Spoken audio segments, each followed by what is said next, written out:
Casa. E agora eu quero convidar o pastor Jetro para estar ministrando conosco nessa manhã, segunda ministração da manhã e segunda ministração dele. E eu fico pensando se ontem, cansado do jeito que ele estava, foi daquele jeito. Você pode imaginar depois de uma noite de sono que vai ser essa manhã? Amém? Como é que está a expectativa do seu coração? Deus vai fazer algo lindo no nosso meio. E nós somos tão privilegiados de ter homens assim. Eu fiquei pensando o que dizer do pastor Jetro. A gente não se conhece pessoalmente. Já foi muito ministrada pela vida dele. Mas eu fico pensando que privilégio nosso nos assentar para ouvir grandes homens, como o pastor Mário, o pastor Jetro. Mas não que tem muitas coisas, mas que são tão vazios de si mesmo. Isso é um exemplo para nós. Isso nos inspira e que a gente possa aprender com eles a nos esvaziarmos cada vez mais, amém? Vamos orar pela vida dele, pela casa dele. Senhor, nós te agradecemos por essa manhã. Obrigado pelo privilégio, por essa oportunidade, Deus, de nos assentarmos aos teus pés aqui, Senhor. Nada mais importa quando nós estamos na tua presença. Obrigado, Deus, pela vida deste homem, deste servo, Pai. Obrigado porque ele tem se esvaziado, tem entendido, Deus, o propósito, o valor da sua vida diante do teu reino. Oramos pela sua casa, pela sua família, onde ele tem andado, que o Senhor venha sobre ele com graça, Pai, sustentando ele por onde ele for. Obrigado por essa manhã e tudo que ele preparou, Deus, que o Senhor possa usar nessa manhã sobre as nossas vidas. Nós abrimos o nosso coração. E que o Senhor fale conosco através da vida dele, em nome de Jesus. Amém. Bom dia, irmãos. Paz, pode se assentar. Que delícia, né? A gente poder estar aqui de manhã, depois de uma chuvinha, tempo fresco. Maravilha. A minha região é muito quente, né? Agora, esses dias, 39, 40, 41 graus já. E a gente não tem a estação do frio que vocês têm. O inverno nosso lá é um inverno, durante o ano todo, faz no máximo 7, 8 dias de frios alternados assim. Então a gente não tem essa experiência. Então todo mundo vem aqui para o sul para sentir um pouco do frio que vocês sentem, né? Que a gente não tem, nem blusa de frio direito a gente tem lá. Tem muito ar-condicionado. Muito bem. Hoje nós vamos ter, se Deus permitir, a oportunidade de ministrar 3 palavras assim, da gente poder compartilhar. E eu fico buscando em Deus, pedindo para Deus, o que Deus quer nos ensinar, nos ministrar, aonde que Ele quer nos levar, o que Ele quer nos ensinar. E a gente acaba tendo aqui um público bastante heterogêneo, né? Quando a gente está no bambu, então eu não falo irmãos, eu falo pastores, porque é um público homogêneo, né? Pastores, pastoras, apóstolos, bispos, e querubins, vice-querubins, semideus, é mais ou menos. Então é um público mais específico, né? E aqui nós temos pastores, pastoras, líderes, irmãos, hereges e crentes em gerais, né? Então é um público bastante heterogêneo. Então eu pedindo para Deus assim, o que poderia, você vê como, você que é membro de uma igreja, veja como que um pastor tem um desafio. Porque o pastor ele vem no domingo e a igreja é como se fosse uma grande mesa. E nessa mesa o pastor é o pai.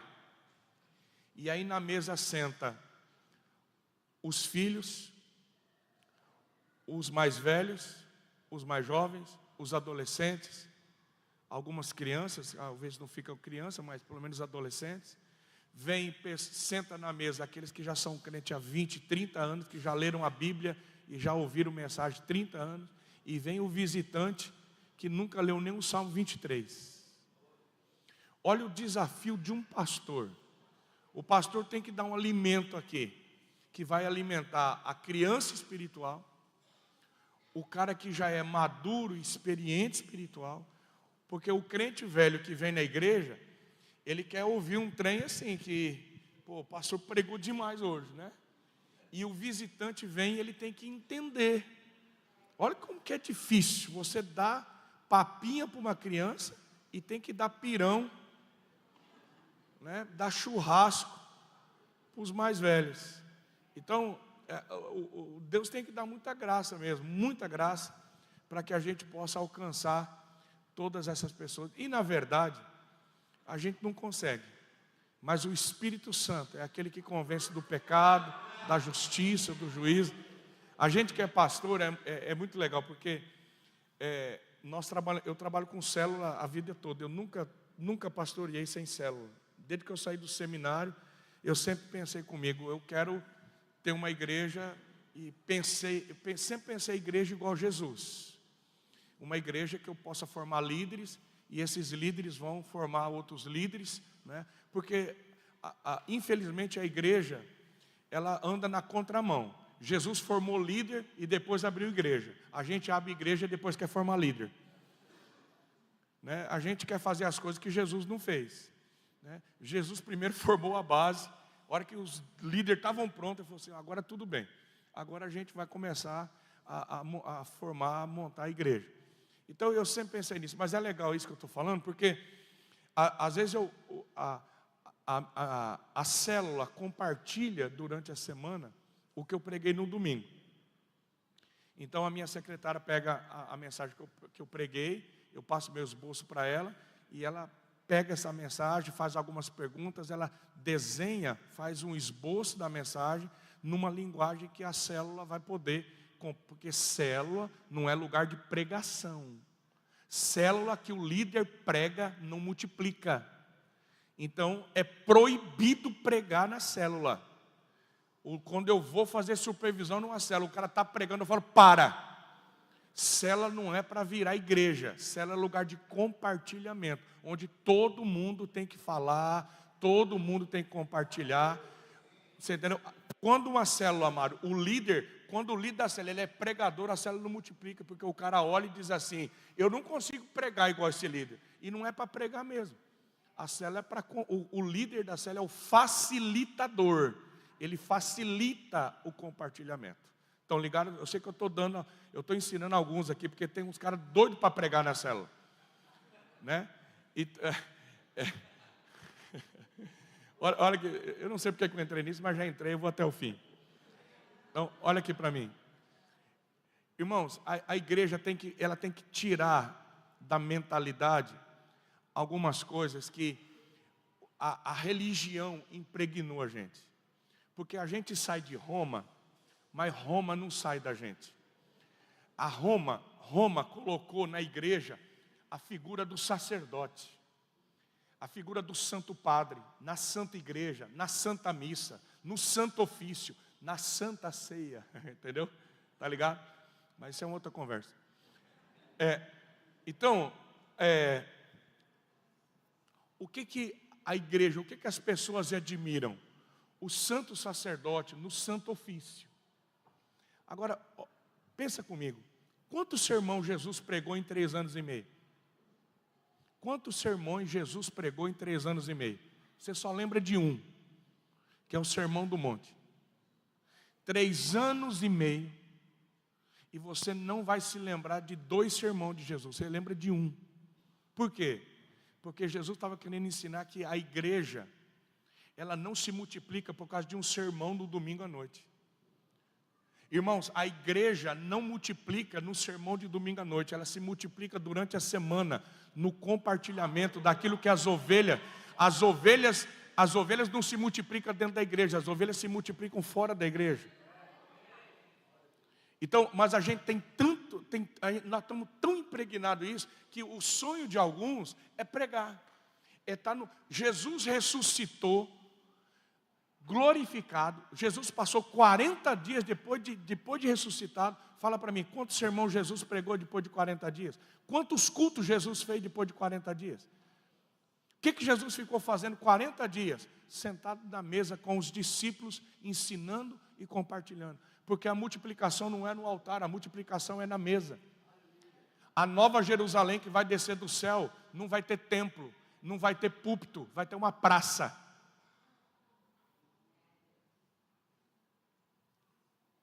Você não vai ter igreja na Nova Jerusalém. Vai ter praça. Para quê? Para a gente sentar e compartilhar uns aos outros. Porque Jesus não se revela quando a gente come. Jesus se revela quando a gente compartilha. Não é quando você come o pão que Jesus se revela, mas é quando você compartilha o pão. Entendeu? Então eu estou falando isso porque se a gente não transicionar a nossa mentalidade e entender que igreja é mais do que um pastor pregando e que o sacerdócio é universal, todo mundo compartilhando o pão que recebe, o pão que Deus, que Jesus entrega nas nossas mãos. Por isso que eu amo, você chama do jeito que você quiser, célula ou pequeno grupo, onde todo mundo pode, de alguma forma, contribuir daquilo que recebeu do Senhor. E hoje, aquilo que eu recebi do Senhor é o que eu também quero compartilhar com vocês. Vamos ler Josué, capítulo 1, versículo 1.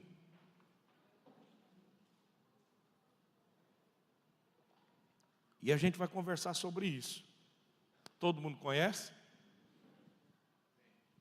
Josué 1, versículo 1. Sucedeu, depois da morte de Moisés, servo do Senhor, que este falou a Josué, filho de Num, servidor de Moisés, dizendo: Moisés, meu servo, é morto, dispõe-te agora, passa esse Jordão, tu e esse povo, a terra que dou aos filhos de Israel. Todo lugar que pisar a planta do vosso pé, vou-lo tenho dado, como eu prometi a Moisés. Desde o deserto, diga deserto, e o Líbano e até o grande rio, diga grande rio, o rio Eufrates, toda a terra dos heteus, até o mar grande, diga grande mar. E para o poente do sol será o vosso limite. Tá? É uma versão igualzinha. Até para o poente do sol será o vosso limite. Irmão, depois, na hora que eu pedir, você só vai colocar só esse versículo, porque o meu esboço é isso aqui. Eu vou pregar só sobre isso aqui. Nós vamos dar uma pincelada para começar aqui, mas depois é só a divisão da mensagem está aqui, ó. Deserto, grande rio, grande mar, poente do sol. Só isso. Hoje de manhã você vai almoçar pensando no deserto, no grande rio, no grande mar e o poente do sol. Só isso. Bem simplesinho, tá? Mas vamos começar com a situação que Josué estava vivendo. Porque, irmãos, o grande dilema de todo crente, de todo homem, de toda mulher, de todo líder, é não deixar que os inimigos de fora se tornem os inimigos de dentro. Vou repetir. Essa é uma luta diária que você vai viver, e eu vivo, e a gente enfrenta. Por quê? Porque difícil não é enfrentar a morte do lado de fora. Difícil é enfrentar a morte e o luto do lado de dentro. O Josué, ele já estava, irmãos, há 30 dias vivendo o luto de Moisés. Porque o luto em Israel, quando um pai morre, um líder morre, um filho morre, é de 30 dias. E durante 30 dias tem todas cerimônias e rituais, mas depois de 30 dias a vida segue. O 30 dias é o tempo do choro, do luto. E o Josué, como servo de Moisés, ele está vivendo isso. Mas passou 30 dias e o Josué não reage do luto. Eu imagino que a liderança de Israel vai lá e diz assim: ó, o seu sucessor, vamos abrir a igreja, a gente precisa retomar a liderança. A igreja toda está te esperando aí fora. Uma igreja de mais de 1 milhão de pessoas. Então é uma igreja mais ou menos. O que nós vamos fazer da vida agora? E irmãos, eu fico pensando assim: se eu fosse Josué, eu também ia ter um pouco de dificuldade de sair daquela tenda, sabe? Porque, pensa bem, o líder, a referência, o cara que abriu o Mar Vermelho, que orou e 40 anos naquele deserto, Moisés era o cara. Como é que você sucede um líder da dimensão de Moisés? Então o Josué está ali dentro daquela tenda, vivendo aquele luto, e ele não vai. E aí Deus tem que ir lá. Deus vai e diz assim: ô Josué, Moisés, meu servo, é morto. Agora você está vivo. A conversa é essa, irmãos. Ô Josué, meu servo Moisés morreu. Agora você e esse povo passa o Jordão e conquista a terra. O que Deus está dizendo? Ô Josué, sai dessa tenda, sai desse luto. Já foi. Moisés terminou a jornada dele, mas você não terminou a sua. Então levanta, lidera, reage. E todos nós temos essa tendência, em momentos de morte, de traições, de decepções, de medo. Nós acabamos de ouvir, o Elias que entra na caverna. A gente entra na tenda e a gente permite que as dores, que os sofrimentos, que os inimigos de fora se tornem inimigos de dentro. O diabo vai tentar o tempo todo. Irmãos, o diabo usa situações e pessoas, porque tudo que o diabo quer é parar você. Porque se o diabo para você, ele não para só você, ele para um projeto. Se o diabo tivesse conseguido me parar, eu não estava aqui hoje. Não tinha tantos pastores, tantas igrejas que a gente passa, que a gente profetiza. Se o pastor Mário tivesse parado, essa igreja não existiria hoje. Por quê? Porque faz parte de um plano, faz parte de um projeto. E às vezes, quando você está no olho do furacão, você não consegue entender que tem pessoas ao teu lado, ao teu redor. Tem muito pai que não consegue sair do luto e ele não entende. Tem filhos do lado. Tem pessoas, a vida continua.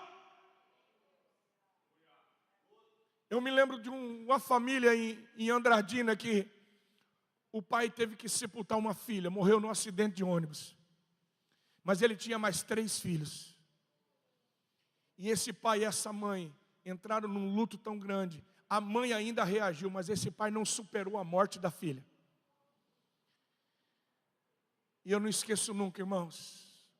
Aqueles 3 filhos, depois de uns 6 meses, chegaram para mim e disseram assim: pastor, nós sofremos a morte da nossa irmã, mas o que nós mais sofremos é que nós não perdemos apenas a nossa irmã, nós também perdemos o nosso pai, porque o nosso pai parece que nós não somos mais filhos dele, ele morreu com a nossa irmã. Vocês estão entendendo o que eu estou falando, irmãos? Existem pessoas que elas não conseguem sair do luto, elas não conseguem perceber que ainda não terminaram o propósito, que precisam passar o Jordão.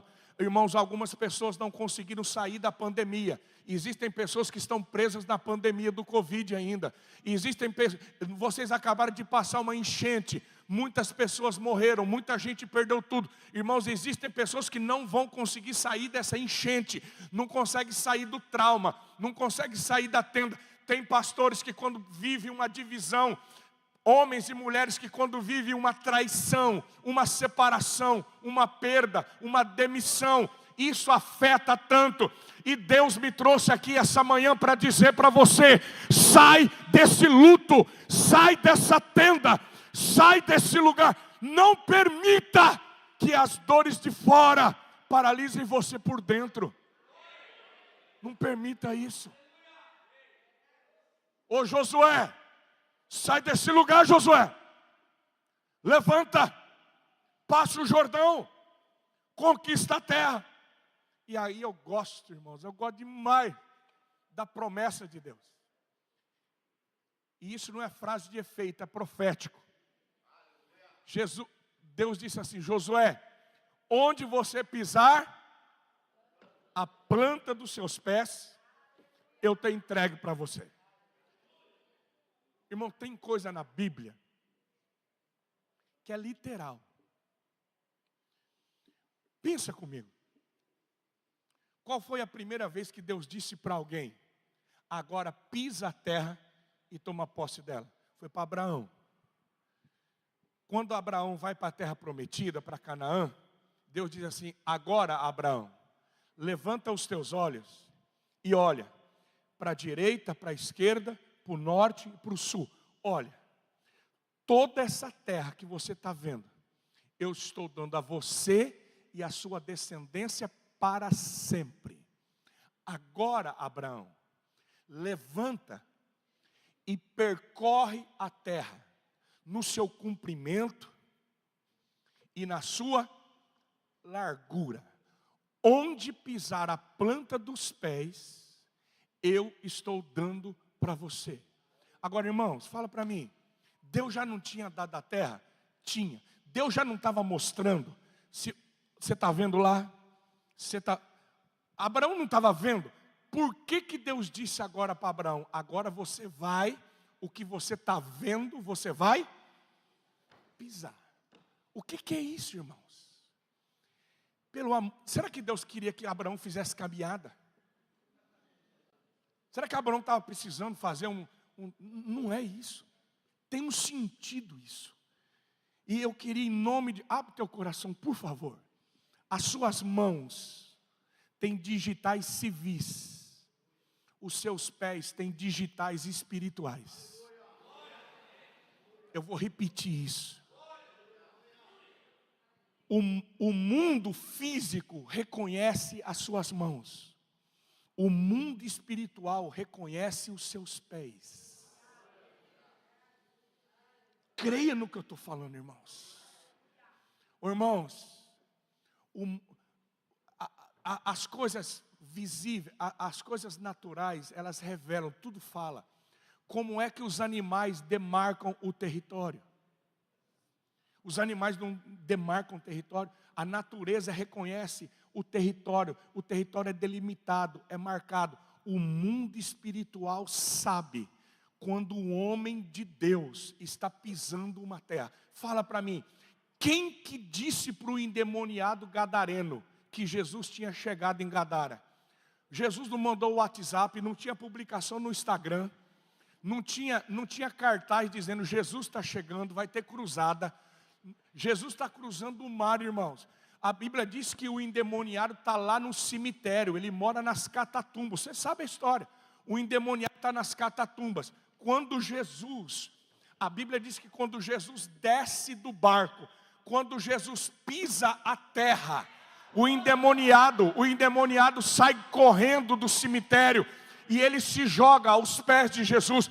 Como que aquele demônio, como que aquele homem sabia que Jesus tinha chegado? Por quê? Porque onde você pisa a planta dos teus pés, o mundo espiritual sabe, alguém está pisando a terra, algo está...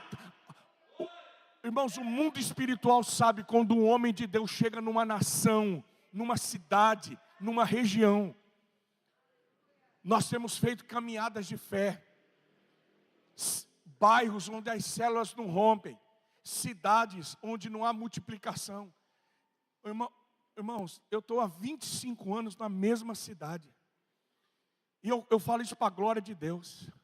A minha região, a minha cidade era chamada o Corredor da Fome. Era a região mais pobre do estado de São Paulo. A minha cidade era cemitério de pastor.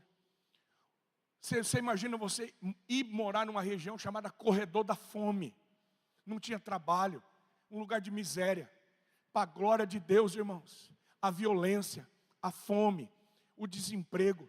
Deus, nesses 25 anos, fazendo ato profético, pisando, tomando posse. Hoje a nossa região é conhecida a região do agronegócio. A minha cidade foi considerada a terceira melhor cidade do estado de São Paulo na educação, na saúde. Deus muda geografias. Deus muda histórias, mas a igreja, às vezes o povo de Deus sofre porque falta conhecimento. Deixa eu testemunhar algo pessoal. Eu moro num sítio. E são 10 alqueires de terra. O alqueire paulista são 24.200 metros quadrados. São 10 alqueires, é um bom sítio. Mas a rodovia principal que passa, a minha parte do fundo do sítio não tinha acesso na rodovia. Eu pegava um bico assim, mas para eu entrar na parte do fundo do sítio, eu precisava passar no sítio do vizinho. Eram dois herdeiros que tinham herdado aquele pedaço de terra, que dava acesso na rodovia. E são amigos e conhecidos. Eu tenho chave da porteira, mas para mim chegar na parte do fundo, eu tinha que passar pela terra deles. E eu injuriei, irmãos, comecei a orar, dizendo assim: Deus, é muito difícil comprar uma área grande dessa na beira da pista. Mas, Senhor, me dá essa terra, faz um milagre. E eu orando, clamando, e passou 1 ano, passou 2. Aí um dia eu tomei coragem, fui conversar com os herdeiros. É um casal, mora em São Paulo, são 2 irmãos. Aí eu disse: cara, vocês não têm vontade de vender? Vocês não usam nada, isso aqui está abandonado. Não, isso aqui é herança do papai, essa terra aí vai ficar para o futuro, a gente não precisa vender, gente que tem dinheiro não precisa vender. Eu falei: não, tudo bem, é que dá acesso à minha parte da propriedade, eu queria muito, se um dia vocês forem vender, fala comigo, eu tenho interesse, eu queria muito comprar essa terra. Irmão, passou 1 ano, 2 anos, 3 anos, 5 anos, 7 anos. Aí um dia, eu fui na parte do fundo do sítio para ver um gado que eu tinha. A hora que eu abri a porteira assim, dentro do meu espírito, Deus me disse assim: Jetro, pisa a terra e toma posse dela. Pensei comigo, falei: mas Deus, eu já orei tanto, já pedi tanto. Deus disse assim: pisa a terra e profetiza, toma posse dela. Irmão, isso que eu estou pregando para você, eu nunca tinha pensado nisso. Aí começou dilata as coisas. E aí eu já desci da caminhonete, abri a porteira, mas andei com força mesmo. Eu comecei a andar: Senhor, eu estou tomando posse, eu não sei como é que o Senhor vai me dar isso, eu quero abençoar os donos dessa terra. Senhor, eu não sei como é que vai ser recurso, mas eu estou tomando posse, me dá, me entrega, Senhor. E orando, profetizando. Irmão, 3 meses depois, final do ano, eles vêm passar final de ano na cidade, que eles moram na capital. Me ligaram: ô Jeto, vem aqui. Fui lá: você tem interesse mesmo de comprar aquela terra? A gente decidiu vender. Falei: é minha. Nem sabia como, falei: é minha.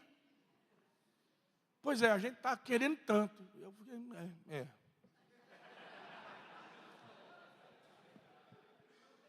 Falei: eu não sei como é que eu vou pagar esse trem, mas eu sei que Deus me fez uma promessa. Já até pisei, tomei posse. A terra é minha.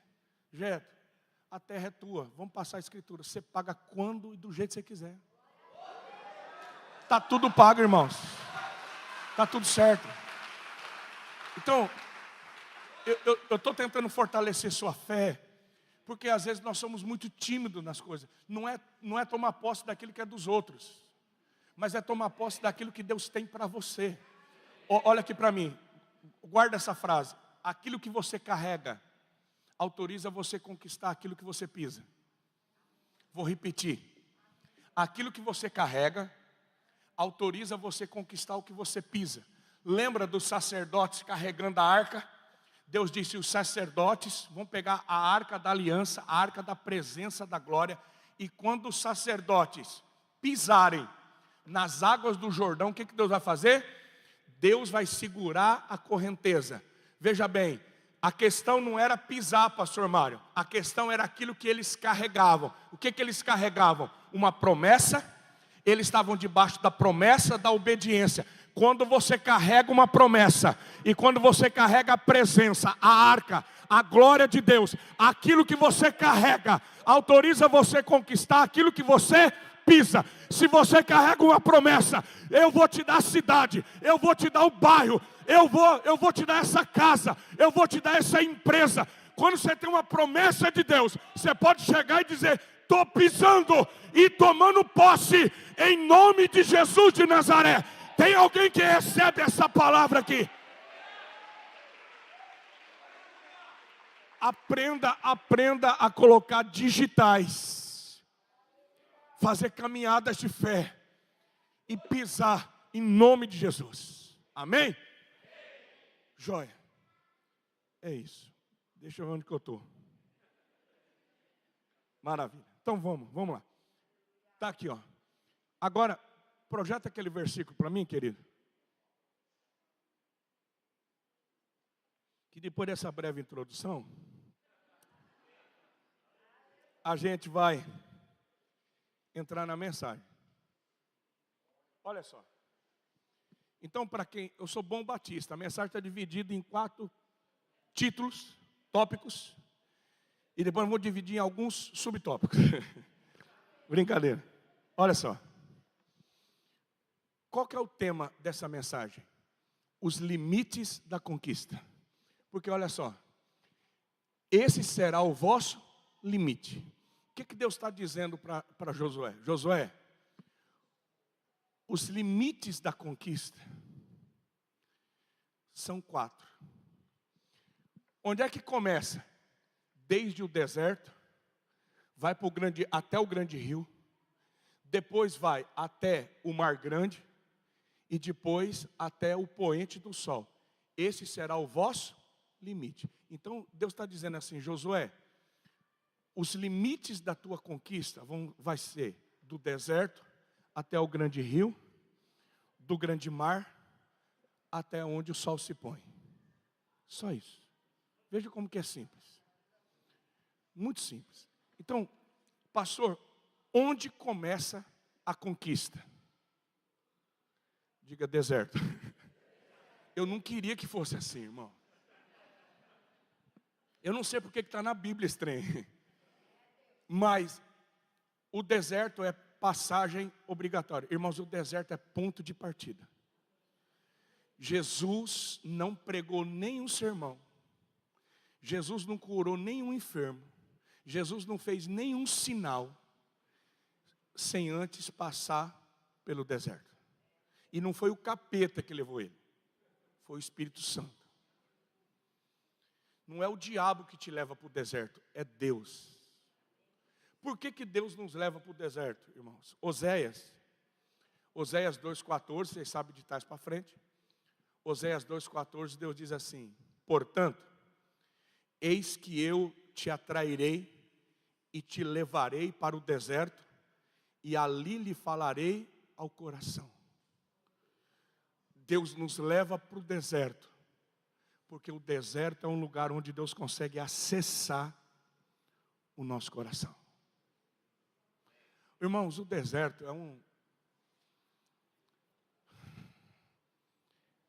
é passagem obrigatória.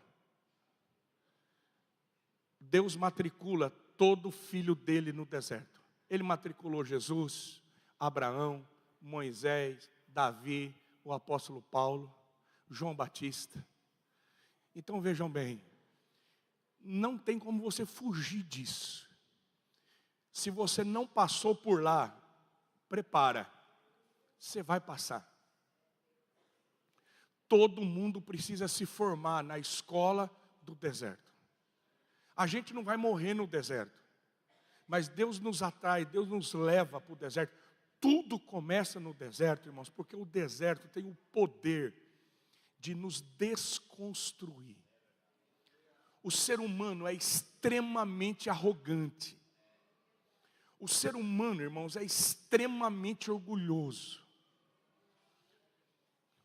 Eu não vou ter tempo de falar muitas coisas, mas olha para mim.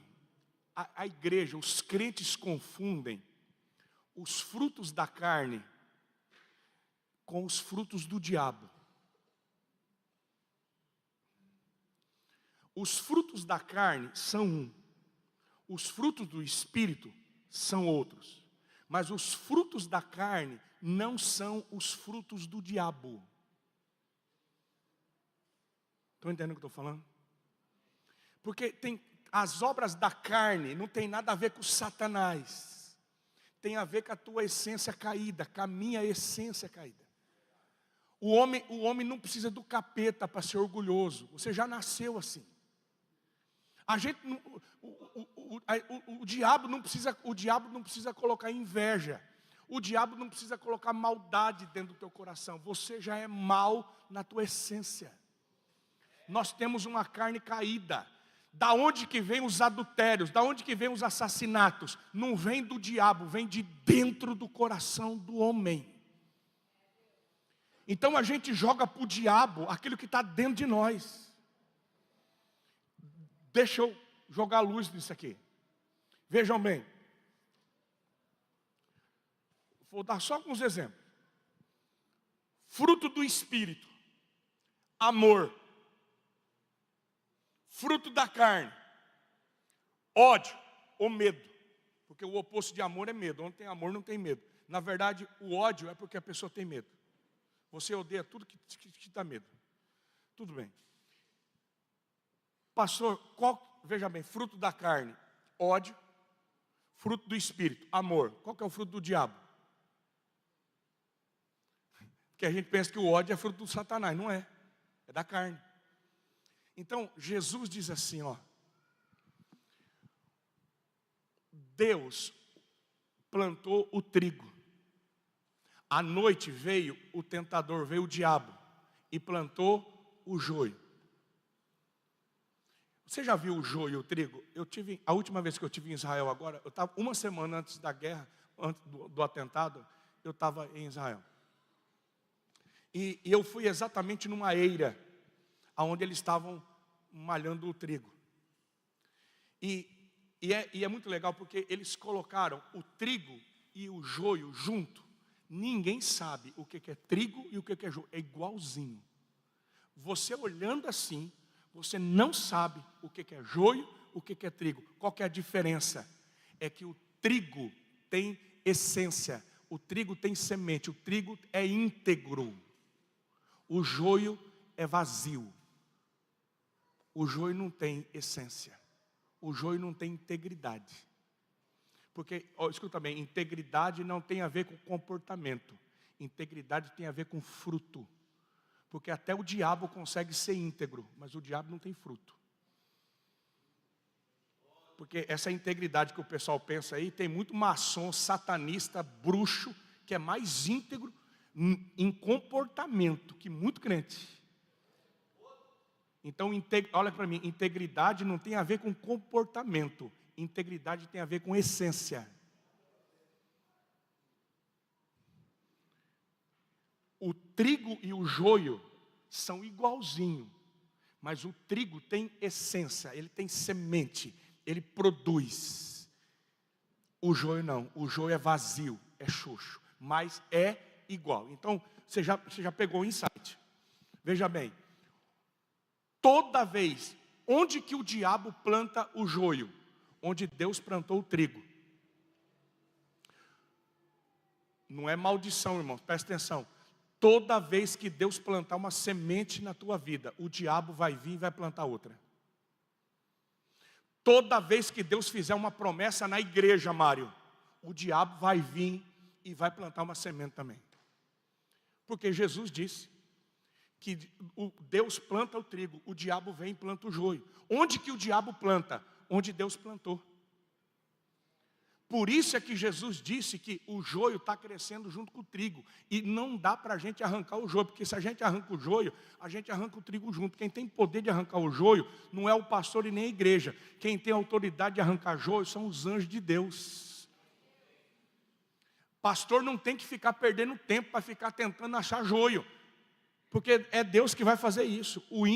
Irmãos, o ímpio não permanece na congregação do justo. É Deus que faz a coisa. A gente não pode gastar tempo com isso. Então, vejam bem, os frutos do diabo são o joio. Os frutos do diabo vão imitar os frutos do Espírito, mas não tem essência. Vamos voltar lá? Fruto do Espírito, amor. Fruto da carne, ódio. Fruto do diabo, paixão. Porque a paixão parece amor, mas tem data de validade. Estão entendendo isso? O amor não é interesseiro, tudo sofre, tudo suporta, tudo espera. A paixão não. O cara dá o bombom da Copenhague. O cara dá bombom da Cacau Show.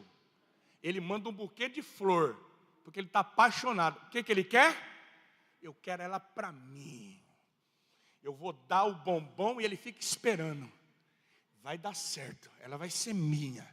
Porque a paixão, você não faz de forma altruísta, você faz porque você quer um retorno. Amor, irmãos, é o pai que troca a fralda do filho e sabe que daqui a pouco o filho vai embora e ainda vai chamar você de ingrato.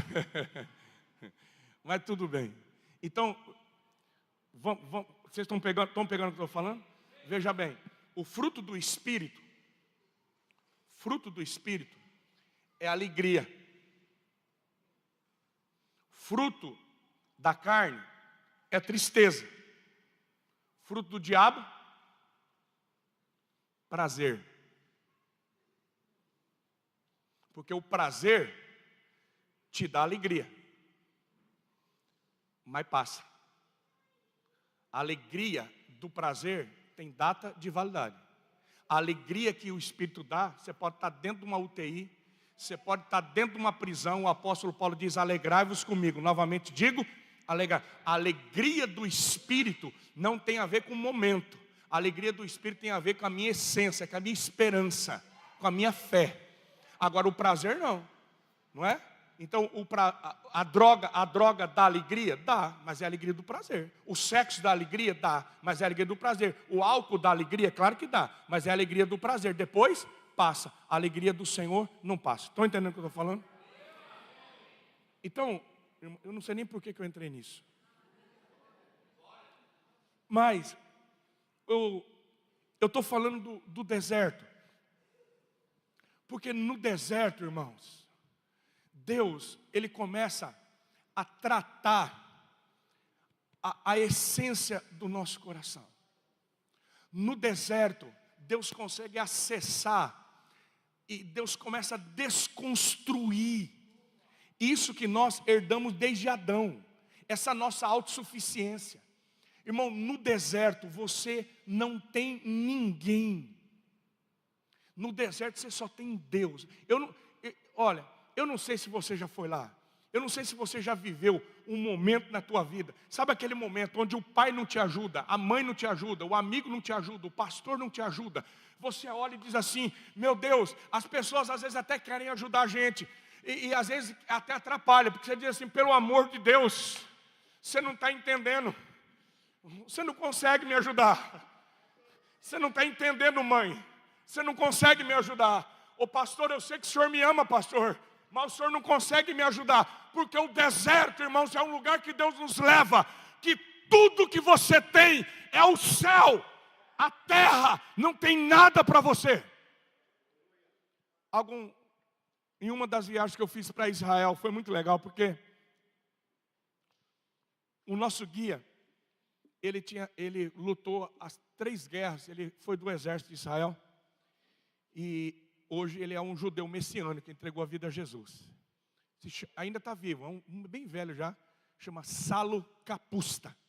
Esqueço nunca. E o Salo, a gente estava andando no deserto de Engedi. E ele disse assim para mim: ô Jetro, você sabe por que Deus trouxe Israel e colocou a gente nessa terra deserta? Por que Deus não deu o Amazonas para o Abraão? Não é? Por que Deus não deu as terras férteis da África do Sul para Abraão? Por que Deus trouxe Abraão e deu esse deserto, essa terra seca para Abraão? E eu pensei comigo, falei: verdade. Eu falei: por que, Sala? Ele disse assim: ô Jetro, nós, Israel, a gente não espera nada dessa terra. Tudo que a gente tem vem do céu. Ele falou: Deus trouxe Abraão e Israel para essa terra, para Israel nunca depender da terra, mas Israel depender do céu. Irmãos, e é lindo, sabe por quê? Quem aqui já foi em Israel sabe o que eu estou falando. Irmãos, o deserto produz. Como é que o deserto produz? Irmãos, a bênção de Deus em Israel é tão grande, porque eu já tive muito deserto no mundo, o Atacama, o deserto do Saara, do Sinai. Você vai no Egito, não tem nada. Você cruza a fronteira do Egito, passa pelo canal de Suez, e quando você entra em Elaite, ali no Mar Vermelho, e que você pise Israel. Israel é um jardim no meio do deserto. Por quê? Porque esse povo olha para cima, é Deus que faz o deserto produzir, é Deus que protege Israel, porque exército tem milhões que estão ao redor respirando. Irmão, você sabe o que é você ter nos 4 cantos gente respirando 5 vezes por dia? O Islã ora a Maomé, a Alá, 5 vezes por dia. Milhões e milhões de muçulmanos dizem: morte a Judá, morte a Judá, morte a Judá. Como é que um paísinho desse tamanho sobrevive tendo milhões dizendo mata, destrói? Sabe por quê? Porque Israel não depende da terra, Israel depende de Deus. Então olha para mim. Por que às vezes Deus leva você a mim? Por que Deus nos matricula no deserto? Para nos desconstruir. Por que quando Deus tira Israel do Egito, antes de levar na terra prometida, leva para o deserto? Porque Deus quer ensinar esse povo a depender dEle, a viver do pão que sai da boca dEle, não do pão que essa terra produz, a beber água que sai da rocha, não que tem nos rios. Deus quer ensinar a igreja que Ele é o Pai, que Ele é a fonte, e é no deserto que Deus consegue acessar o nosso coração. Quando você vê algum crente, algum líder assim, sabe?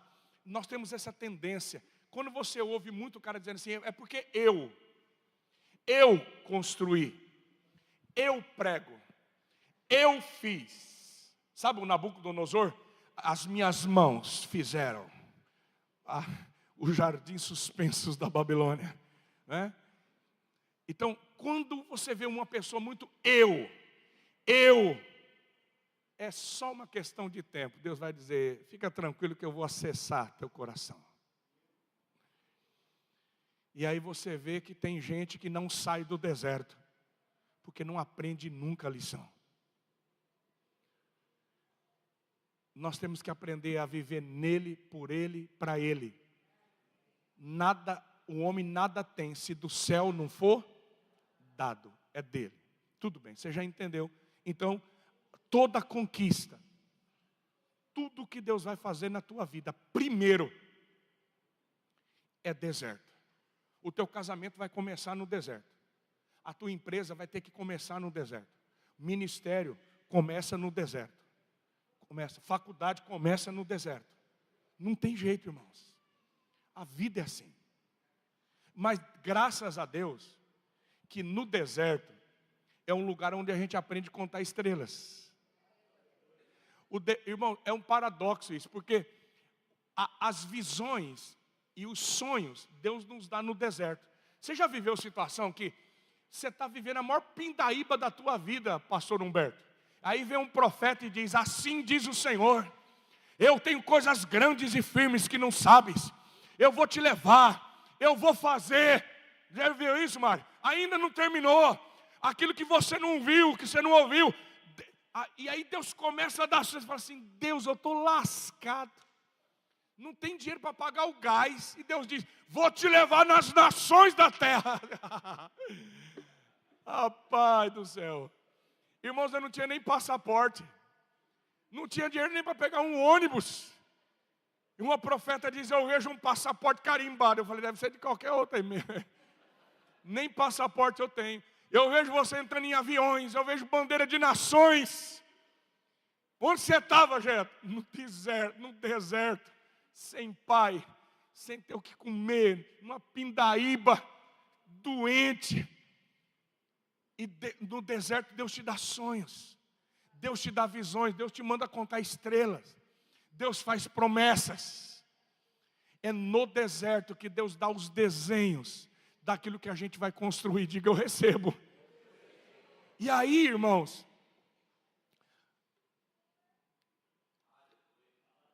tem um segundo nível. Começa no deserto, depois vai até aonde? Diga: o grande rio. Agora começa a melhorar a mensagem, graças a Deus. Porque, irmãos, o grande rio é tudo de bom. Irmão, o grande rio é maravilhoso. Porque Deus não nos chamou para pescar no aquário. Deus nos chamou para pescar onde? No grande rio. Deus nos chamou para águas profundas. O que é o grande rio, pastor?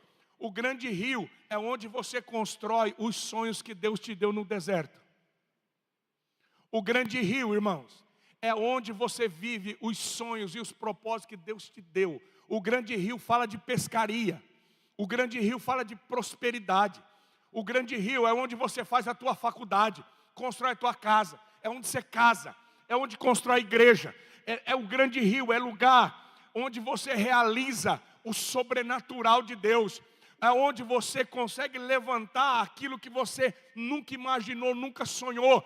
É onde vem os filhos, os netos, as empresas. Sabe quando você olha e diz assim, meu Deus, eu nunca imaginei isso na minha vida. Mas a hora que você vê, o teu barco se enche. E a gente olha para trás e diz, eu nunca imaginei que eu ia terminar essa casa. Terminou. Eu nunca pensei que eu ia terminar essa faculdade. Terminou. Nunca pensei que ia terminar a construção dessa igreja. Terminou. Nunca imaginei que Deus fosse me dar filhos e filhas lindas. Deu. Nunca imaginei. Sabe, irmão, é grande rio. Diga grande rio. E eu sei que muitos aqui já viveram ou estão vivendo o grande rio. De construir, de viver, de viajar, de pisar lugares que nunca pisou. É um grande rio. Coisas inimagináveis. Mas aí que está o grande problema. Por quê? Porque a conquista não termina no grande rio. A conquista não termina nem no deserto. E a conquista não termina no grande rio. Tem gente que fica no deserto. Mas tem gente que fica no grande rio. Foi aquilo que eu preguei ontem. Por quê? Porque a pessoa fica tão envolvida e tão apaixonada pelas conquistas do grande rio, que não consegue avançar para onde, irmãos? Para o mar grande. Deus não disse que termina no grande rio. Deus disse, vai até o grande rio, depois até o, diga, o grande mar. Fica mais poético. Grande rio e o grande mar. Não é? Agora, o que é o grande mar? Irmãos, o grande mar é isso aqui, ó. Porque o grande mar fala das profundezas de Deus. O grande mar fala da pérola de grande valor. No grande rio, você vai construir e conseguir comprar muitas pérolas. Mas a pérola de grande valor, você só vai encontrar na profundidade do grande mar. Mas o crente se apaixona tanto pelas conquistas do grande rio, que ele não consegue avançar para imergir, para mergulhar nas profundezas do grande mar. Irmãos, o grande mar te revela por que Deus te abençoou no grande rio. Abre, dilata. Você só mantém o que conquistou no grande rio com as revelações do grande mar. Estão entendendo isso? É um outro nível, irmãos. É o nível de pular do barco que eu disse ontem. O grande rio fala do barco cheio de peixe. O grande mar fala de você pulando do barco e dizendo assim, por que o senhor encheu o meu barco de peixe? O que o senhor quer fazer com tudo isso? Eu estou falando de um outro nível de vida, irmãos. Eu estou falando de uma outra perspectiva. Porque o grande rio faz parte, a gente precisa ter a nossa casa, tem que estudar, filhos, esposa. Tudo isso faz parte, é lindo, mas tem algo além disso. Jesus, irmãos, Jesus passava o dia no grande rio, na multidão. Mas à noite ele fazia o quê? Ele ia para o grande mar. Irmão, por que Jesus subia a montanha? A Bíblia diz o Monte das Oliveiras, onde costumeiramente ele orava. Por que Jesus saía do grande rio e subia o Monte das Oliveiras? Porque Jesus sabia, eu não posso ficar só nas realizações, eu não posso ficar só no grande rio. Tem algo mais profundo, e eu tenho que mergulhar no Pai, eu tenho que mergulhar no grande mar, eu tenho que buscar em Deus. Tanto que ele desce do monte, e a multidão está ali, e Pedro diz: o mestre, a multidão está aqui, está todo mundo querendo um autógrafo, o pessoal, vamos gravar um negócio para o Instagram, vamos lançar um Reels. Jesus disse: vamos embora daqui. Mas e a multidão? Eu não faço o que a multidão quer, eu faço o que o Pai me revela no grande mar. Porque nós às vezes ficamos tão presos e tão subordinados às conquistas, a gente vive tanto pela demanda do que as pessoas e do que a vida quer, que a gente não consegue sair da multidão e viver o propósito que Deus tem. Irmão, tem muito pastor, muito crente, muito líder que está refém das conquistas que teve. Refém daquilo. A pessoa não consegue sair do grande rio. Não, eu tenho vontade, mas é minha casa. Não, eu tenho vontade de ir, mas é minha empresa. Não, eu tenho vontade de ir, mas é meus filhos. Não, eu tenho vontade de ir, mas... Você entendeu? Olha aqui para mim, os limites da tua conquista não param e não terminam no grande rio. Irmãos, tem um grande mar. Aquilo que o teu olho não viu, aquilo que não chegou no teu entendimento, aquilo que o teu ouvido não ouviu, são as coisas que Deus tem reservado. Pastor, onde é que está a profundeza da revelação? Se você não estiver imerso, se você não mergulhar no grande mar, você nunca vai viver o propósito que Deus tem para a sua vida. A gente tem que ir além do visível. Eu sei que a gente escuta coisas, mas é tão difícil, irmãos, é tão difícil mudar. Albert Einstein disse que o princípio da insanidade é querer coisas diferentes fazendo as mesmas coisas. O que é um cara louco? É o cara que planta laranja, quer colher goiaba. Se você continuar fazendo as mesmas coisas, você vai continuar tendo os mesmos resultados. Você sabe do que eu estou falando. Isso aqui até uma criança sabe. Mas entre saber e mudar, irmão, tem crente fazendo a mesma coisa, tem pastor pregando do mesmo jeito, tem igreja fazendo a mesma coisa todo ano, e ela quer que Deus faça um negócio diferente. Tem igreja que não muda a agenda, não muda o culto, não tem coragem de fazer uma mudança, não tem coragem de ir além. Eu me lembro que eu não tinha feito ainda um jejum de 40 dias. E eu já tinha feito 7, 21. E eu sabia que Deus queria me levar para um outro nível. E aí eu entrei num jejum de 7 dias, mas na minha cabeça assim, eu vou fazer 7 dias. Aí eu jejuei os 7 dias só na água. A minha esposa preparou um café da manhã. O que eu mais gosto é um café da manhã, irmãos. Eu amo café da manhã. E aí ela preparou um café da manhã bem legal para me entregar o jejum. E aí eu fui, orei. A hora que eu sentei na mesa para comer, irmãos, eu travei. Me veio um temor assim, se eu como, eu morro. Eu falei, meu Deus do céu, minha esposa olhou para mim e disse, o que está acontecendo? Você não está com fome? Eu falei, estou morrendo de fome, faz 7 dias que eu não como.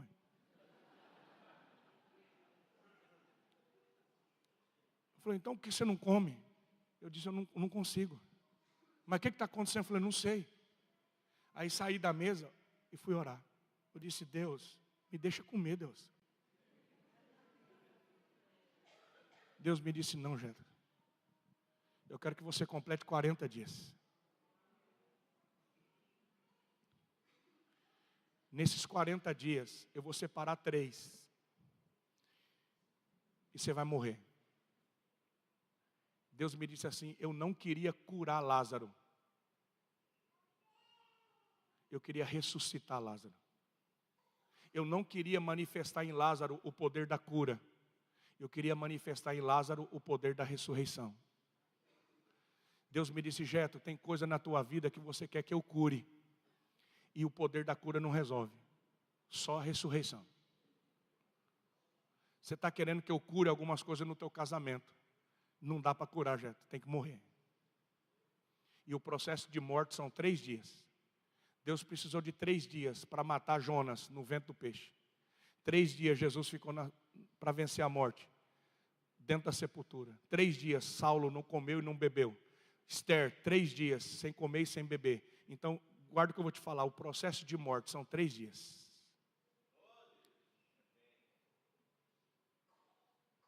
E quando Deus me levou naquele tempo, irmãos, era um tempo de tantas realizações, de tantas conquistas. Mas Deus queria me tirar do grande rio.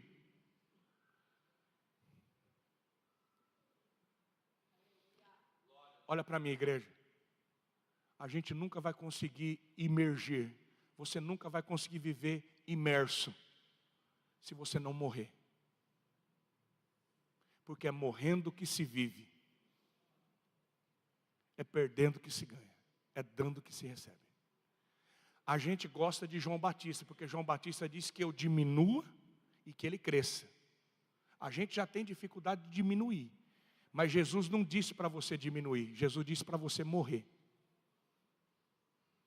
Jesus disse, quem quiser me seguir, negue-se a si mesmo e tome a sua cruz. Irmão, tomar a cruz não é carregar a cruz, não é carregar sogra, cunhado, não é. Tem cara que fala, aquele meu marido é minha cruz, aquela minha mulher é minha cruz.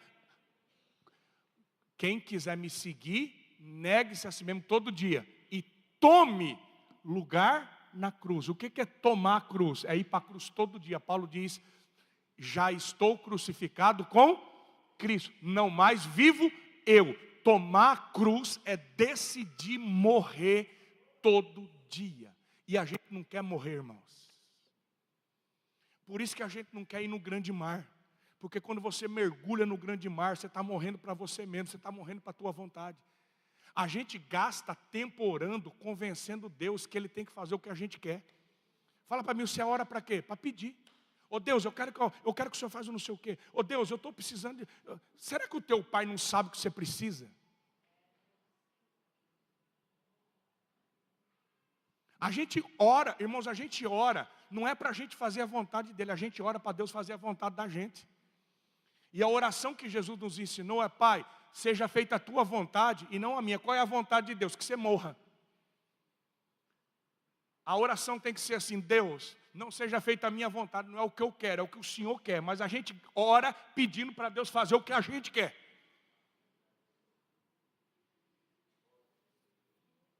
Não é? Por isso que oração, irmãos, não é entrar no quarto e fechar a porta aqui. Oração é você entrar no quarto lá. Não entra no quarto aqui. Pelo amor de Deus, abre essa cabeça. Quando Jesus diz, entra no teu quarto, nem quarto aquele povo tinha, irmão. Não tem nada, entrar no quarto não tem a ver com essa terra. Já tem, o Pai já preparou aposento, já tem uma casa para você lá. Oração, olha aqui, oração não é trazer Deus para a terra. A oração é você subir para o teu quarto no céu. Em nome de Jesus, oração não é Deus vir aqui, oração é você ir lá, onde está teu Pai, onde você já está sentado com Cristo Jesus, reinando. Oração é você entender o que o Pai quer fazer em você, através de você. Deus não tem compromisso com aquilo que você está construindo. Deus tem compromisso com aquilo que Ele está construindo. E você diz, Pai, no que eu posso te ajudar? Porque quem pede é criança, irmãos. Oh meu Deus do céu, me ajuda, Deus. Irmão, a igreja não para de pedir porque é criança. Criança que é assim, me dá, mãe, me dá mamar, me troca, me dá leite, me dá, eu quero um brinquedo, me dá uma boneca, não é assim? Eu fui visitar minha mãe agora, minha mãe tem 77 anos. Eu tenho 50. Eu fui visitar minha mãe agora. Fala para mim, o que eu pedi para minha mãe? O que eu pedi para minha mãe, irmãos? Nada! Eu cheguei para minha mãe e disse assim, mãe, no que eu posso te ajudar? Mãe, a senhora está precisando do quê? Sabe por quê, irmão? Quando você cresce, você não pede nada para o seu pai. Quando você cresce, você diz, pai, no que eu posso te ajudar? Pai, do que o senhor precisa de mim? Pai, o que o senhor... Pai, mãe, no que eu posso te servir? Não é assim, filha? Mãe, no que eu posso te servir? Agora, irmãos, a igreja, ela não cresce nunca. Porque a igreja é que nem criança, só sabe pedir. É escrava. O filho, quando cresce, ele olha para Deus e diz assim: Pai, aquilo que o Senhor está construindo na terra, no que eu posso ajudar o Senhor? Deus, daquilo que o Senhor quer fazer em Cachoeirinha, ô Pai, como é que eu posso te ajudar? Irmãos, o que é orar? É ouvir o Pai, aquilo que Ele quer fazer através da sua vida. Oração é isso, é Pai, seja feita a tua vontade, não a minha. Pai, eu não quero mais viver na dimensão do grande rio, eu quero viver imerso na dimensão do grande mar. Onde que você vai ouvir a voz do teu Pai? Onde que Deus vai revelar o que Ele está fazendo na terra? É no grande mar. Mas nós ficamos tão presos naquilo que Deus pode fazer e está fazendo. A gente gosta de ser criança, irmão. Tem crente que pensa que a igreja é playground. A Bíblia não é um travesseiro, a Bíblia é uma espada. Deus te deu uma armadura, mas tem crente que ele quer morar em Florianópolis e virar surfista. O cara quer uma igreja para fazer banquete, ele quer uma igreja onde eu quero curtir, onde é que está as bênçãos, eu quero a benção. E Deus diz: eu tenho uma espada, eu tenho uma armadura, tenho uma guerra travada. Eu coloquei na tua mão uma espada, Irmão, por que Deus deu uma armadura para nós? Para a gente ir para o parque de diversão? Não, Deus nos deu uma armadura, porque a igreja está aqui na terra para uma conquista. Para ir por todo mundo, curar, libertar, cumprir o propósito. Mas Deus não pode usar crianças. Deus só pode usar uma igreja madura, que decide cumprir o propósito do Pai. Vamos simplificar isso? Irmãos, criança não pode ir no fundo. Criança fica no rasinho. A igreja adora o raso. Porque a igreja não gosta do perigo, irmãos. A igreja não gosta disso aqui, sabe por quê? Porque para ir para a água profunda, tem que ser adulto. Criança fica no rasinho, é piscina de criança. Fala para mim, você vai continuar na piscina de criança? Ou você vai para o grande mar? Porque na hora que vem a tempestade, na hora que vem o vento, sabe o que a igreja diz? Volta para o raso, pastor. Nossa, está muita luta. Irmãos, eu desconfio de uma igreja que não está passando por dificuldade. Porque o capeta está gordo no teto da igreja, o diabo não tem trabalho. Agora uma igreja que diz assim: Deus falou comigo, nós temos um propósito, nós vamos construir, nós vamos avançar. Deus trouxe uma palavra. Deus está fazendo algo nessa cidade. Nós estamos com Ele. Deus está indo na nossa frente. Uma igreja madura, uma igreja que cresce, uma igreja que vai para o grande mar. Ela não anda por conhecimento, ela anda por revelação. Por revelação. Mas tem um preço. E não é todo mundo que quer. Não quer. Porque quando você fala nisso, que tem um preço. Agora, escuta que eu falei isso no bambu, e eu vou repetir aqui para você nunca mais esquecer. Difícil é o que você não quer fazer. E longe é um lugar que você não quer ir. Vou repetir. Difícil é algo que você não quer fazer. E longe é um lugar onde você não quer ir. Irmão, eu estou cansado de ouvir crente dizendo assim: mas é difícil, né, pastor? É. Só que se você quiser, você faz.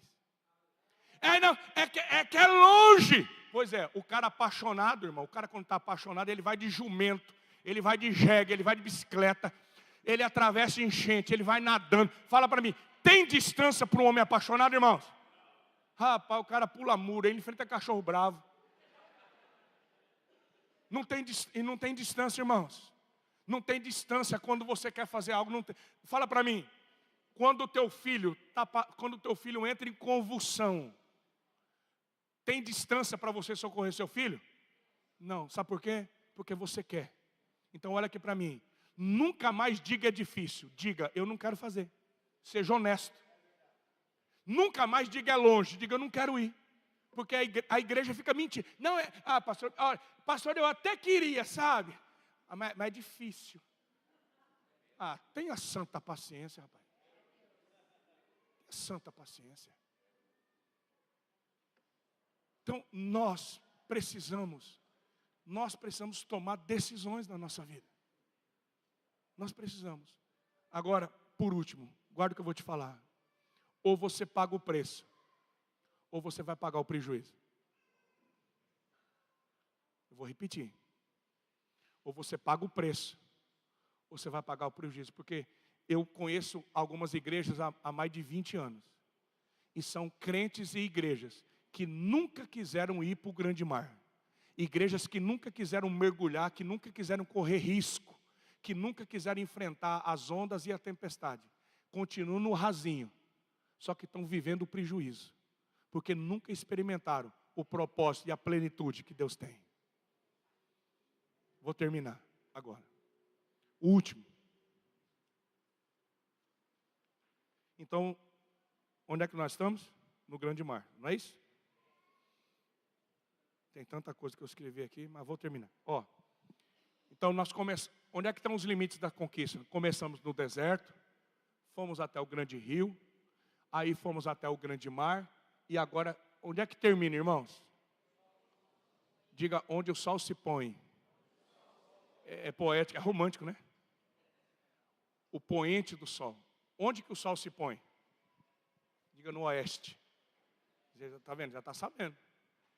O sol nasce no leste e se põe no oeste. No poente do sol, no oeste. Então, deixa eu jogar luz nisso. Onde eu moro, no interior de São Paulo, tem o Rio Paraná. E fizeram uma grande ponte. E eles, em pesquisa, descobriram que ali no Rio Paraná, naquela ponte, é o pôr do sol mais bonito do Brasil. Há controvérsias, mas é o que falaram. Então, como eu moro no sítio, e me criei no sítio, o homem do campo, irmãos, ele olha mais para o céu que os homens da cidade. Então eu tenho o privilégio de ver o sol nascer quase todo dia, que eu acordo sempre 5h30 da manhã. Então os passarinhos me acordam, eu vejo o sol nascer, e eu gosto muito de ver o sol se pôr, o ocaso. Isso é coisa minha. Deus ministra muito meu coração. Mas eu nunca tinha me atentado, porque quando o sol se põe, é como se Deus pegasse uma cortina assim, e o sol vai entrando, a gente fala bem assim, o sol entrou na terra. Parece que Deus fecha a cortina e a gente olha e diz assim, acabou ali. O sol se pôs, parece que ali é o fim. Mas olha como é que Deus vai ministrando a gente. Alguns anos atrás, bons anos atrás, eu fui em Santarém, lá no EIB. E aí o EIB falou bem assim para mim, ô Jeto, você tem que passar uns dias em Alter do Chão, que é o Caribe brasileiro, você tem que ir lá em Alter do Chão. Falei, tá bom. Aí foi eu, minha esposa, pegamos um hotel, minha filha, e fomos para Alter do Chão.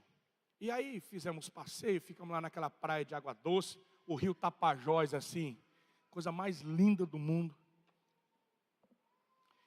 Mas o tempo estava nublado, 1 dia, 2 dias, 3 dias, nublado, o sol não saía. Aí eu estou jantando no hotel e eu vejo uns motoqueiros assim, Humberto, igual você, uns motoqueiros reunidos e mais um grupo assim. E eu gosto de gente, eu gosto de conversar. Aí fui fazendo amizade, eu falei, e aí, o que vocês são? O que vocês estão fazendo aqui? Aí o cara falou bem assim, nós somos caçadores do pôr do sol. Falei, gente, eu já vi caçador de tudo. Já vi caçador de onça, caçador de borboleta, caçador de inseto, de cobra. Mas nunca tinha visto na minha vida, irmãos, caçadores do pôr do sol. Falou, a gente viaja para tudo quanto é canto no Brasil, e já fomos para outros países. E nós perseguimos os pôr do sol mais bonitos do mundo. E a gente tem esse grupo que viaja, tem outros, e a gente compartilha foto, informações, poemas, músicas, tem de tudo aqui.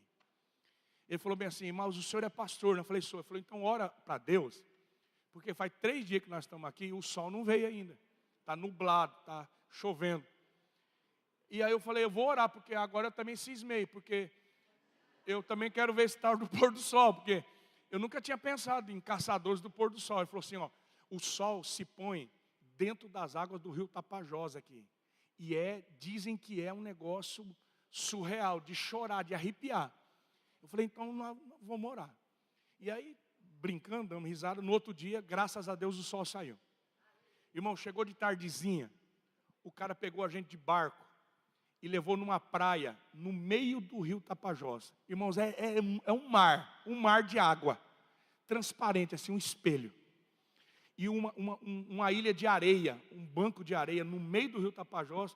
À tardezinha deixou eu, minha esposa, minha filha, e aquela multidão de gente, os caras tudo com câmera, com tal, e tudo. E eu já arranquei o celular também, falei, dá até vergonha, aquele japonês com aquelas câmeras desse tamanho assim. E aí eu estou com a minha filha, brincando com a Leia, mergulhando, brincando, correndo. Irmão, de repente, o sol começou a se pôr. É muito rápido. Mas a minha filha disse, pai, o sol está entrando no rio, o sol está entrando na água. E a gente parou, irmãos, assim, e viu o sol, assim, Deus fechando a cortina, e o sol entrando nas águas do rio Tapajós. Eu olhei para minha filha assim, a lágrima descia, aquilo foi emocionando a gente, e a gente começou a cantar, louvar a Deus. E a minha filha disse assim, pai, parece que está terminando ali, né? Eu falei, parece, filha, mas não está não. Aí, irmãos, aquilo começou a me perseguir. Porque eu viajei e fui pregar em Botsuana, na África. E naquela savana, eu fui fazer um safari também, depois que eu preguei, um safari na savana, aquelas zebra, elefante, girafa, um negócio surreal, assim, um mar de zebra. E naquela savana africana, irmãos, o sol começou a se pôr. E o sol entrou na savana, assim, e aqueles animais, aquelas aves. E eu disse, Deus, eu achei que terminava lá no norte do Brasil, mas está terminando aqui, Senhor, na África. Meu Deus. Aí fui pro Atacama, lá no Chile, né? Preguei muito no Chile. Eu estou no meio do Atacama, o sol começou a entrar no deserto do Atacama. Aí fui para o Japão, irmão, subi o Monte Fuji, neve. De repente o sol começou a entrar dentro da neve. Eu disse, Deus, eu pensei que era no Atacama, no norte, mas agora o sol está se pondo aqui do outro lado, no Oriente. O sol está se pondo na neve, no Monte Fuji, no Japão. E eu poderia descrever para você mares, oceanos, ilhas, lugares onde Deus começou a me despertar. Porque quando eu achei que era aqui, Mário, era lá. Quando eu achei que era lá, era do outro lado do mundo. Pastor, o que o senhor está querendo dizer? O que eu estou querendo dizer, irmãos, é que Deus é tão especial que Deus disse assim, Josué, começa no deserto, o limite vai até o grande mar, vai até o grande rio, vai até o grande mar. Mas olha bem, onde é que termina a conquista? A conquista termina onde o sol se põe. Ou seja, não tem limites para aquilo que Deus vai fazer na tua vida. Quando você achar que acabou aqui, Deus vai dizer, tem lá. Quando você achar que acabou lá, Deus vai dizer, ainda tem lá. Não tem limites. Quando você achar que o sol já se pôs em todo lugar, vai raiar o sol da justiça. Eu vim aqui para dizer para você, pelo amor de Deus. Alguns aqui acham que já viveram muito, que já fizeram muito. Deus te trouxe aqui para ouvir só isso. Pastor Jeto, quando é que termina? Onde o sol se põe, é lá que termina.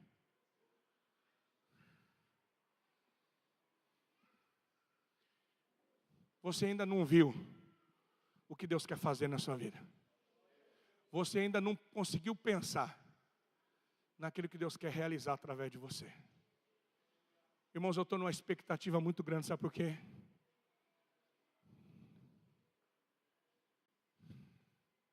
Porque quando você achar que já viveu tudo, Deus vai olhar para você e dizer assim, olha o pôr do sol. esse vai ser o limite do que eu tenho para fazer na sua vida. Fica de pé, por favor.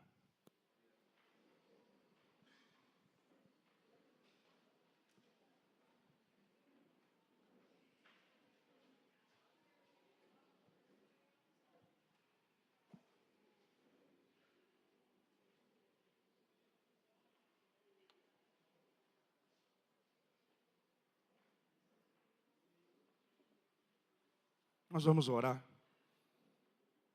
Já passei do meu horário. Mas eu queria terminar essa manhã. Nós temos tanta coisa à tarde, à noite. Estou até pensando para onde Deus vai levar a gente. Mas eu queria que você parasse de olhar para fora agora e olhasse para dentro. Por isso que a gente pede para fechar os olhos. A Bíblia não manda fechar o olho para orar. Mas é legal a gente fechar os olhos, porque quando você fecha os olhos para fora, você consegue olhar para dentro. Então eu queria que por alguns minutos hoje, você conseguisse olhar para dentro de você. Alguns aqui estão passando pelo deserto. Outros estão no grande rio. Você está estudando, o teu filho está chegando ou já chegou. A tua casa está pronta, o teu apartamento você está comprando, a igreja está avançando.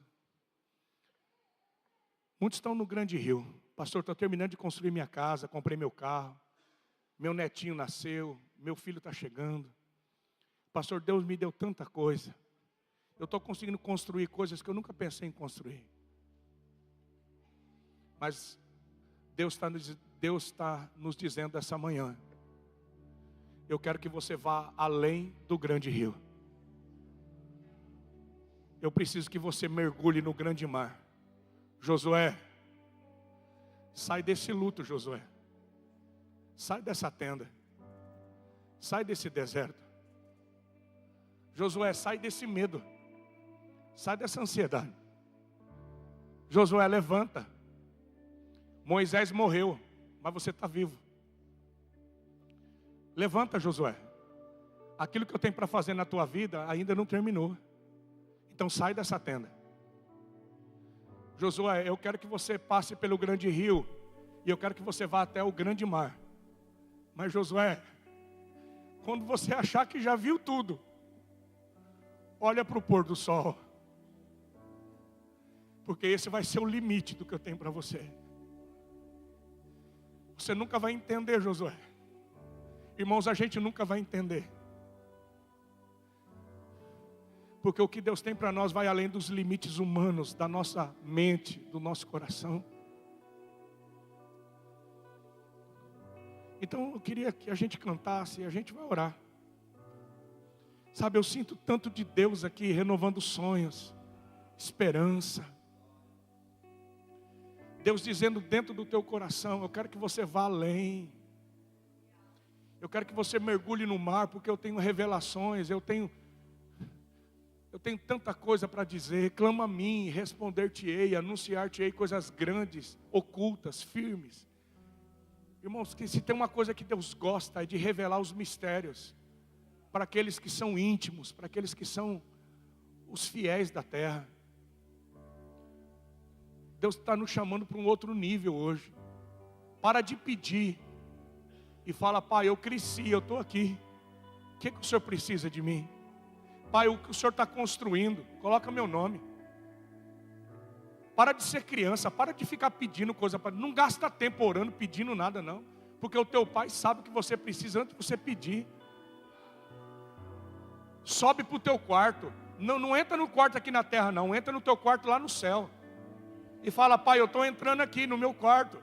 Ô Pai, eu vim aqui, eu fechei a porta. Eu vim aqui, eu entrei na casa que está preparada para mim desde a fundação do mundo. E eu quero ouvir tua voz. Eu quero mergulhar mais fundo. Ô Espírito Santo, completa o que o Senhor quer fazer aqui hoje. Eu queria mais uma vez fazer esse apelo. Se você está aí no seu lugar e diz, pastor, eu quero sair da tenda. Pastor, eu quero mergulhar em águas profundas. Pastor, eu quero ver o sol se pôr hoje. Então sai do teu lugar, vem para o altar. Se você precisa romper em algum nível, eu não sei qual nível você precisa romper. Eu não sei onde que você está, você é que sabe. Eu só sei uma coisa: Deus está dando os limites da conquista hoje. Deus está nos chamando para ir além. Vamos cantar com força.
Pai, nós celebramos o Teu nome essa manhã. Pai, cada um aqui está no nível da conquista. Mas eu quero clamar e orar com os meus irmãos aqui, Pai. Porque hoje o Senhor está nos chamando para ir além. O Senhor colocou essa conferência no coração do pastor Mário dessa igreja. E o Senhor está chamando cada um de nós para imergirmos, para estarmos imersos, para mergulharmos. Meu Pai, a Tua voz tem ecoado nos 4 cantos da terra. O Senhor está chamando a Tua igreja, os Teus filhos, para um novo nível de profundidade, para um novo nível de intimidade. Então hoje nós queremos sair da tenda. Hoje nós queremos vencer o medo. Hoje, Pai, arranca as sementes de engano.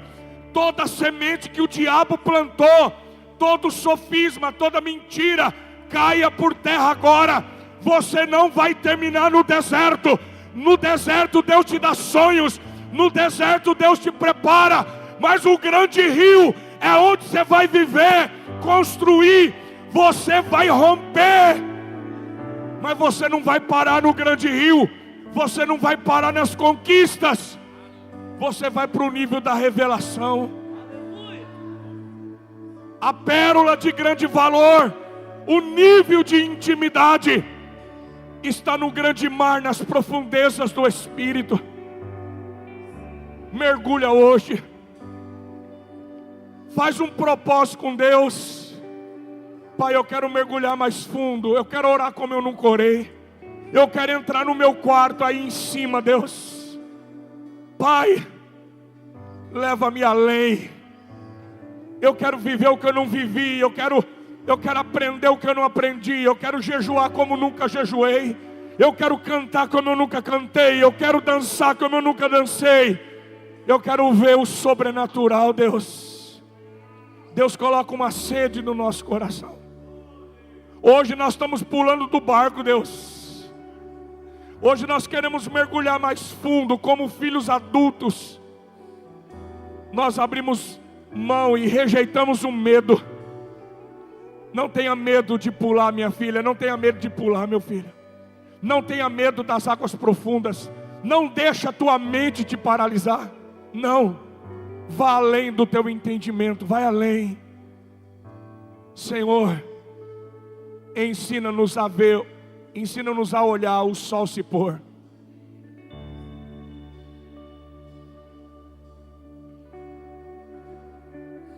Pai, alguns dos meus irmãos aqui acham que já viveram e fizeram demais. Minha filha, é além do horizonte. Tem mais, minha filha. Tem mais. É além do horizonte que você consegue ver. É além daquilo que os seus olhos podem contemplar. Leva-nos além, Senhor. Que essa conferência seja marcada por um outro nível de visão, Senhor. Levanta uma igreja no Brasil que vá além dos limites da teologia, além dos limites humanos, além dos limites de uma estratégia. Pastor, é além da estratégia. Pastor, é além dos cultos. Pastor, é além das nossas mensagens. É além dos nossos programas. É além. Leva-nos além, Senhor. Nós queremos imergir e mergulhar. E aquilo que nós nunca nem pensamos, seja aquilo que a igreja vai viver nos próximos dias na terra. Que seja assim, Senhor. Em nome de Jesus. Diga amém. Diga amém. Você consegue abraçar alguém dizendo assim: Deus quer te levar além. Diga: Deus tem mais para a sua vida. Se prepara, Deus tem mais.